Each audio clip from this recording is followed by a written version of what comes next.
How to resize an image on iPhone. So go to your photos and pick the photo that you want to resize. So I'm just going to choose this one here. And go ahead and hit the share button at the bottom left-hand corner.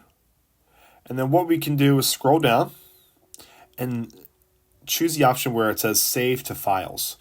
So my default is my Downloads folder in the Files area. So I'm just going to hit Save.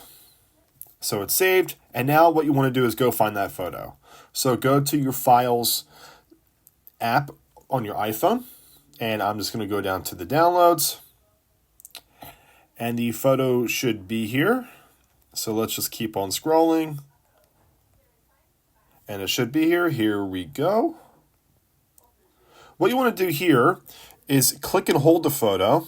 And you're going to get a ton of options here. But all you want to do is hit Quick Actions at the very bottom. And then go ahead and hit Convert Image. And then what we can do is I'm going to choose a JPEG format. That is very normal for any computer or phone if it's an iPhone or an Android. It's the most simple file format for a picture.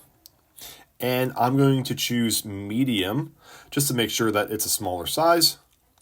And as you see, it is exporting. So the original photo was 455 kilobytes, and now the new size is 75 kilobytes. That proves to you that the image was resized to a smaller size.